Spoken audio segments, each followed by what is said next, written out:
This week we head south of Utica to the town of Paris, which is made up of Paris Hill, Sequoit, Clayville, Cassville, and other little hamlets. The town was named after an early benefactor, Isaac Paris of Fort Plain. We learn more at the Town of Paris Historical Society from town historian Bonnie Niles. The town of Paris was founded in 1792. It was April 10th. It was broken away from the town of Whitestown.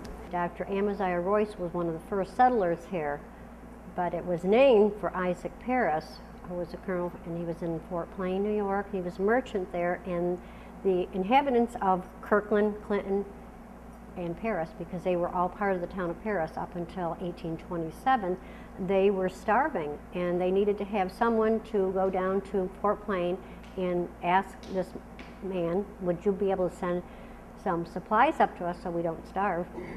They had no way to pay him, and they just said, we do have ginseng, and that's a very good export for you, and if you would just take that in exchange.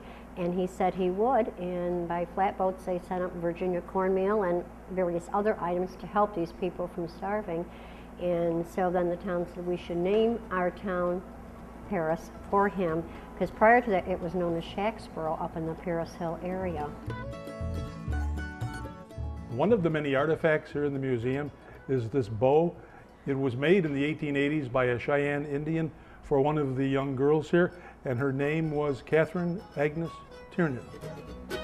Now I've been to the mountaintops and my share of troubles too. But if I could do it all again, well, Lord, you know just what I'd do. One of the Cheyenne Indians who made bows like the one at the Historical Society was Okahata. Okahata was popular among the townspeople and eventually became deacon of the Episcopal Church. St. Paul's Church in Paris Hill was built in 1818 and is on the National Register of Historic Places. St. Paul's Church here in Paris Hill, overlooking the green, is the oldest Episcopal church in central New York. It's no exaggeration to say that I have driven by this church hundreds of times, maybe even thousands of times, and it has always piqued my interest as to what it's like on the inside.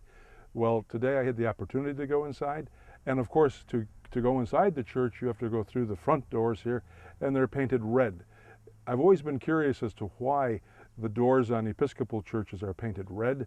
I found out today that they represent the blood of Christ. You too can go inside the church at 4 o'clock on Sundays during August to see this beautiful structure from the inside.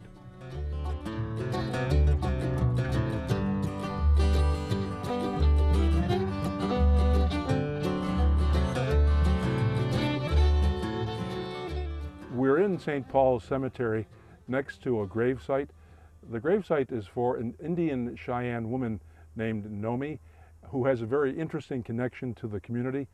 Buried with her is her baby who died in childbirth when she died, along with, I believe, another child.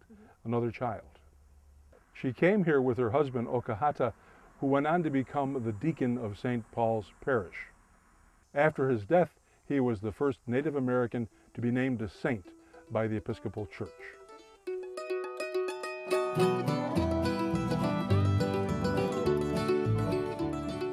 We head down the hill to Summit Road in Paris Station to the Lincoln Davies Museum. The museum features a collection of store and family articles of the Davies family. It is open the second Sunday in September and October, or anytime by appointment by calling Max Townsend.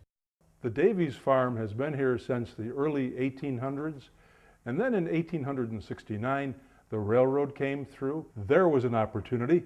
The train would stop, so David Davies would unload coal and grain and sell it to all of the inhabitants in the town of Paris. And being the entrepreneur that he was, he then began to sell all kinds of things for the household, everything from boots to bonnets and things like this. I didn't have the slightest idea what this was until I talked to Max Townsend, who is a great-grandson of David Davies, and he told me that this is, I guess the proper term would be a fly what? Sprayer. A fly sprayer. And here's how you'd put the poison inside of here, and then you would blow it through like this to kill the flies on your farm. Pretty basic. wasn't a very good seller. Well, it was, by the way, it wasn't a very good seller, so there are quite a few here that are on display in the museum. I can see why it wouldn't be a good seller.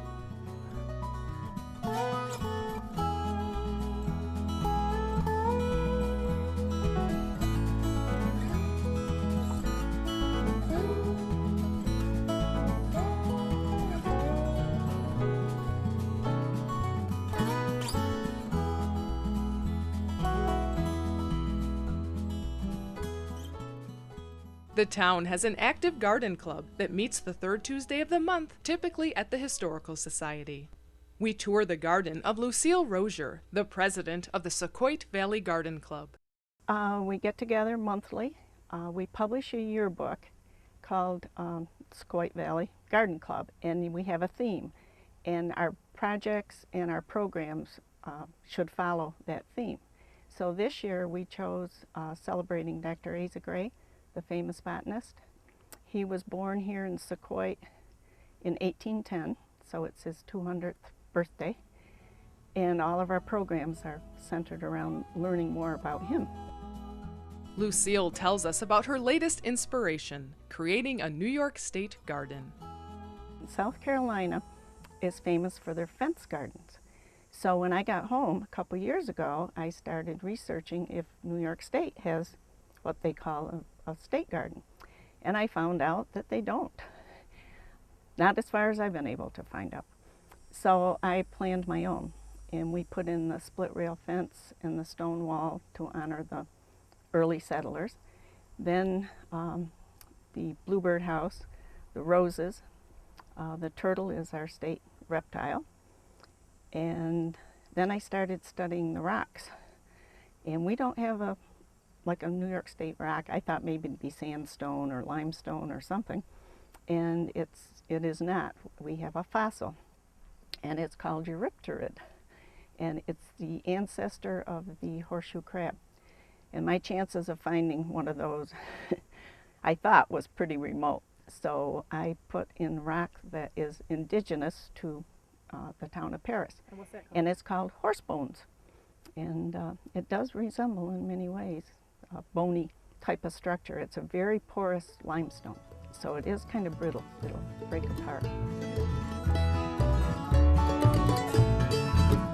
Traveling round